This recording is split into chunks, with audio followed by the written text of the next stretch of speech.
Hello everyone, let's start the solution of concept of physics, part 1, chapter friction.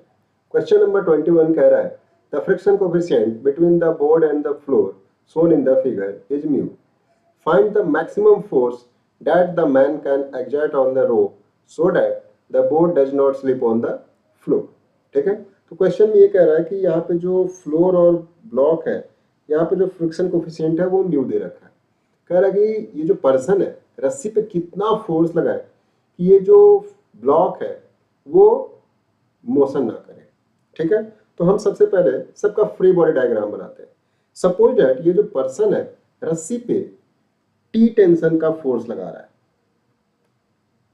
ठीक है, तो जब person ने रस्सी पे फोर्स टी लगाया है तो न्यूटन्स थर्ड लॉ के अकॉर्डिंग रस्सी पर्सन पे टी फोर्स लगाएगी।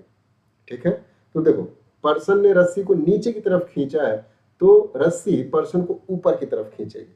तो पर्सन ने रस्सी को नीचे की तरफ खींचा है तो पर्सन पे रस्सी ऊपर की तरफ फोर्स लगाएगी टी। ठीक है, इसको हम अलग से बना लेते हैं। जैसे ये हमारा ब्लॉक है, इस पे पर्सन बैठा हुआ है। ठीक है, इसने रस्सी पे फोर्स नीचे की तरफ लगाया है तो रस्सी ने इसके ऊपर फोर्स लगाया होगा ऊपर की तरफ टी। ठीक है, और देखो इसका वेट जो है वो कितना होगा, कैपिटल मास इसका m है तो इसका जो वेट होगा वो नीचे की तरफ आ जाएगा, कितना, कैपिटल M इंटू जी। और ये जो बोर्ड है ये इसके ऊपर एक नॉर्मल रिएक्शन लगाएगा, किधर, ऊपर की तरफ। तो मान लिया नॉर्मल रिएक्शन लगा रही है इस पे N2। इसको अगर मैं बैलेंस करूं तो क्या हो जाएगा, N2 plus T should be equal to M into G. तो यहाँ से N2 की जो वैल्यू आ गई वो आ गई mg माइनस टी। इसको हम इक्वेशन 1 बना लेते हैं। अब देखो अगर देखा जाए तो ये जो रस्सी में टेंशन जनरेट हुई है वही टेंशन इस ब्लॉक को इधर की तरफ खींचने का कोशिश करेगी और जैसे ही रस्सी इसको इधर खींचेगी जो फ्रिक्शन है वो इस पे पीछे की तरफ लगेगा। ठीक है, तो हमें फ्रिक्शन कैलकुलेट करना पड़ेगा। तो फ्रिक्शन कैलकुलेट करने के लिए हम देखते हैं, फ्री बॉडी डायग्राम बनाते हैं ब्लॉक का। तो देखो इसका मास दे रखा है स्मॉल m, तो इसका वेट नीचे आ जाएगा m इंटू जी। अब ये जिस सरफेस पे है वो इस पे फोर्स लगाएगी ऊपर की तरफ, नॉर्मल रिएक्शन मान लेते हैं कितना, n1। ठीक है, और पर्सन जो है, पर्सन पे इस बोर्ड ने ऊपर की तरफ नॉर्मल रिएक्शन लगाया था n2। तो पर्सन जो होगा बोर्ड पे न्यूटन थर्ड लॉ के अकॉर्डिंग n2 फोर्स नीचे की तरफ लगाएगा।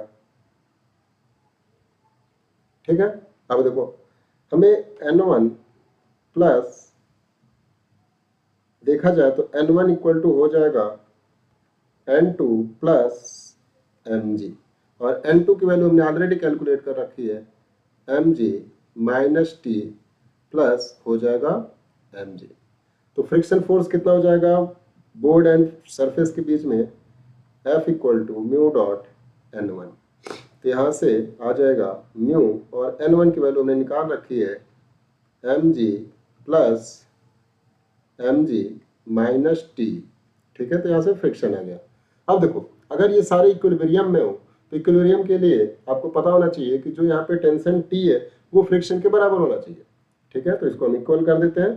तो friction should be equal to tension T। तो यहाँ से फ्रिक्शन की वैल्यू रखते हैं तो हो जाएगा mu mg plus mu mg minus T into mu equal to हो जाएगा टेंशन T। तो यहाँ से देखोगे तो म्यू g कॉमन ले लो तो हो जाएगा m प्लस स्मॉल m, और ये t और म्यू को इधर लेके आ जाओगे और t कॉमन ले लोगे तो हो जाएगा t 1 प्लस म्यू। तो यहाँ से टेंशन T की वैल्यू आ जाएगी mu G m plus m divide by 1 plus mu. तो इतना फोर्स लगाएगा जब पर्सन, तो क्या होगा कि पूरा का पूरा सिस्टम जो होगा वो इक्विलिब्रियम में हो जाएगा। So I hope you understand it well. Thank you.